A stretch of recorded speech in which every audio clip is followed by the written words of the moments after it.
JonBenet's family now hoping that, plus renewed public interest. For nearly 3 decades, the disappearance and death of 6-year-old JonBenet Ramsey has haunted America's collective consciousness. The case, marked by peculiar evidence, controversial police work, and family controversy, has remained one of the nation's most perplexing unsolved murders. But recent developments have changed everything. Through cutting-edge DNA technology and sophisticated genealogical investigation, authorities have finally identified a viable suspect. What they've discovered reveals a criminal narrative far more disturbing than any theory previously proposed. The evidence suggests a calculated predator operating in plain sight, moving through neighborhoods and communities with chilling deliberation. This is the story of how science finally pierced through decades of confusion, and what it reveals about a case that wounded an entire nation. The night of December 26, 1996, transformed the Ramsey household from a symbol of American success into the center of a nightmare that would redefine how the nation views crime investigation. When Patsy Ramsey discovered an extraordinary 3-page ransom note on the staircase of her Boulder, Colorado home, she entered a realm of terror most parents cannot fathom. The note, requesting precisely $118,000, nearly identical to John Ramsey's annual bonus, seemed designed to implicate someone with intimate knowledge of the family's finances. Yet despite this supposedly specific demand, no kidnapper ever called. No contact was made. No ransom was collected.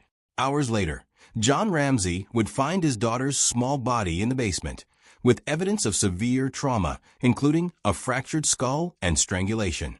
The investigation that followed would become a masterclass in how not to handle a crime scene, establishing patterns that allowed the true perpetrator to evade justice for decades. The initial response revealed fundamental failures that would compound throughout the investigation. Officers, initially convinced they were handling a kidnapping scenario, failed to fully secure the crime scene. Rather than implementing comprehensive protocols, they confined their investigation primarily to JonBenet's bedroom, allowing family members and friends to traverse the house freely. This decision contaminated crucial evidence and allowed critical details to be obscured. The ransom note itself, written on paper found within the residence, suggested an insider's involvement, yet the investigation seemed curiously reluctant to pursue certain investigative pathways with full commitment. The failure to conduct separate interviews with John and Patsy represented another significant oversight, permitting potential inconsistencies to be smoothed over through collaborative memory reconstruction. These early missteps established a foundation of procedural inadequacy that would plague the investigation for decades. The case seemed destined to remain cold and unsolved. Traditional forensic approaches had reached their limitations.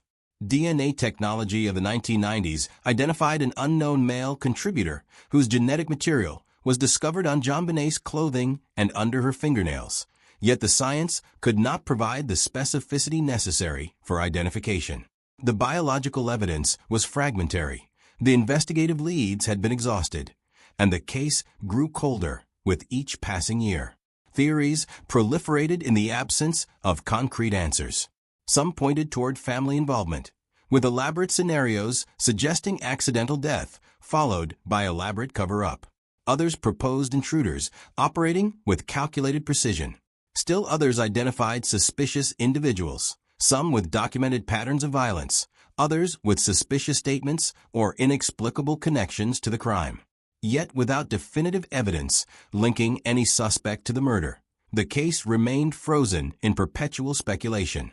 Then came the revolution in genetic genealogy. This technological breakthrough transformed cold case investigation by enabling authorities to match unknown DNA profiles against the millions of genealogical records voluntarily submitted by people seeking to understand their ancestral origins. When a family member submits their DNA to consumer genealogy databases, they create connections that can illuminate familial relationships across generations. By analyzing these relationships, investigators can construct family trees that methodically narrow down possibilities until suspects emerge. In 2024, the Boulder Police Department made the decisive choice to employ this methodology, partnering with Parabon Nanolabs, a specialized firm renowned for solving cold cases through genetic genealogy. What happened next would finally pierce through the fog of confusion that had defined the case for decades. The investigation team began with the DNA profile recovered from JonBenet all those years ago. Using advanced analytical techniques, they created an enhanced genetic profile and submitted it to genealogical databases accessible to law enforcement. The initial results identified distant relatives, cousins separated by multiple generational degrees, whose DNA suggested a familial connection without pinpointing the actual individual responsible. Yet these distant relatives provided crucial information.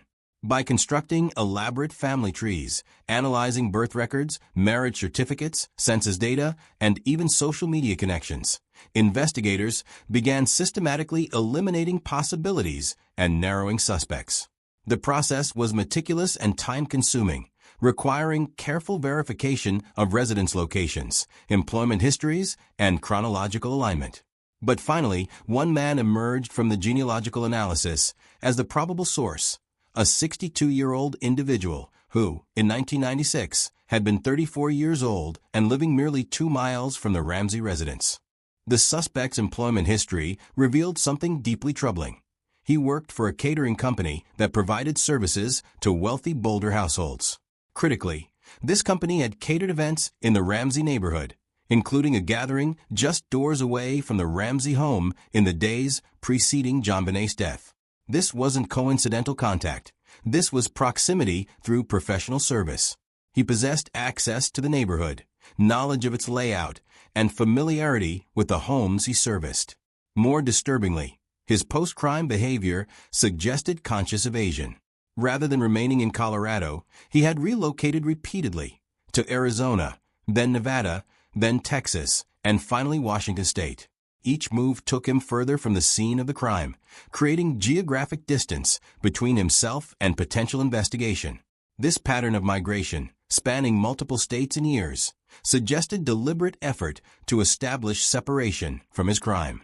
When investigators finally moved to collect DNA evidence from the suspect, they employed legal methods that required minimal cooperation. They recovered discarded materials, a coffee cup, cigarette butts, items he had casually disposed of without imagining they would become prosecution evidence. Testing of this recovered DNA produced a result that eliminated ambiguity. It matched the genetic material found on JonBenet's clothing with such precision that alternative explanations became statistically impossible.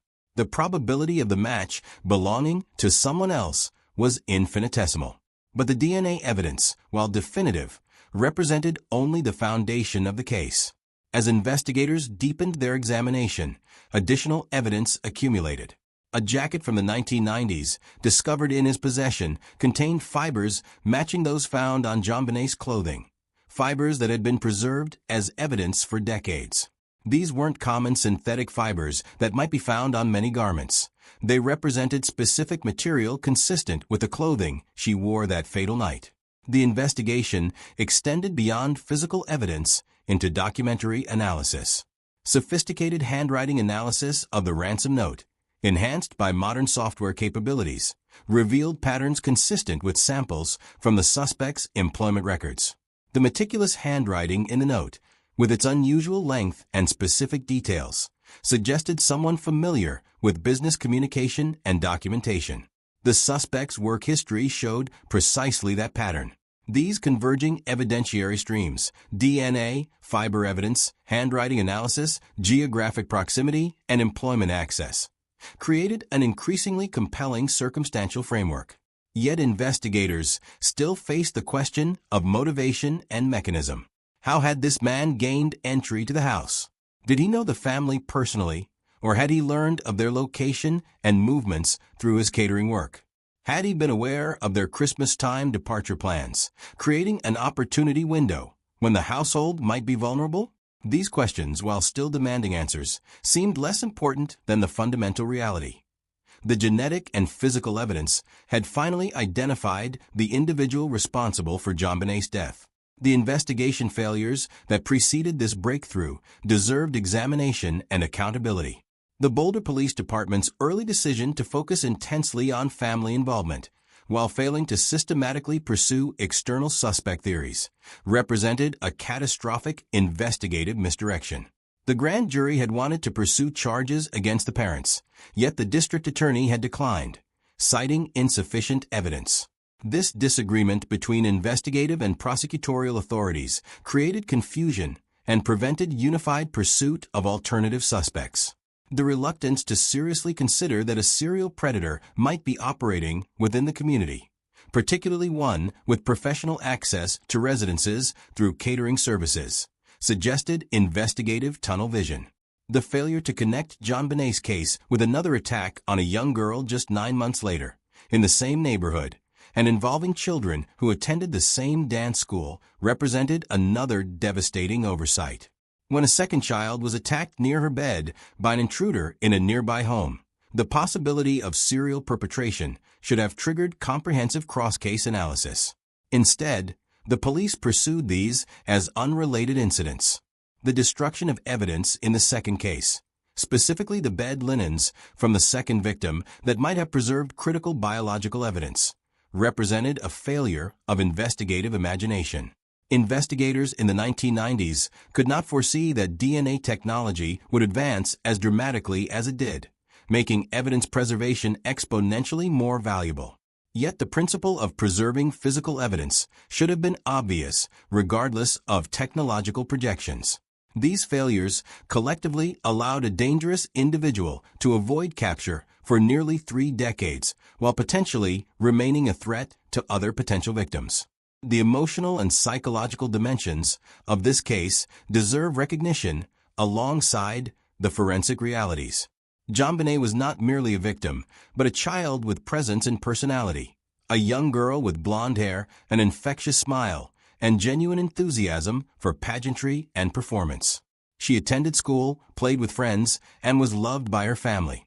The photographs and videos of her show a lively, intelligent child with unlimited potential. Her death represented not merely the loss of a statistic in a crime report, but the erasure of a human life in its infancy. The family that survived her, her parents, her siblings, carried the weight of suspicion for decades despite their fundamental innocence in her murder. Burke Ramsey, her older brother, lived through childhood and adolescence under the shadow of speculation and accusation. The psychological burden of growing up in a household where your family was publicly suspected of murdering your sister transcends ordinary trauma. Only recently did Burke speak publicly about the case, offering his perspective after nearly 30 years of silence. He spoke of a sister who brought joy and light into their home, and of the devastating impact of losing her alongside the additional trauma of public suspicion. He described the difficulty of living under investigation, of having his behavior scrutinized and interpreted through suspicious frameworks, of watching his family be publicly accused without sufficient evidence. His defense of his parents, acknowledging their emotional devastation and disorientation when confronted with the loss of their daughter and the accusation against them, revealed the human toll of investigative failure. When investigators fail to properly pursue alternative suspects and instead fixate on convenient targets, innocent people suffer consequences that extend far beyond the case itself. The identification of the actual suspect creates complex implications. Justice, however delayed, may finally be possible. The case may be resolved not merely through closure, but through accountability. Yet this accountability arrives decades late, after the suspect has lived most of his life as a free man, after witnesses may have died or memories faded, and after the family of the victim has endured decades of anguish and suspicion. The case exemplifies both the possibilities and limitations of forensic justice. Modern technology has finally achieved what seemed impossible in 1996, but the passage of time brings complications that no amount of scientific advancement can fully overcome.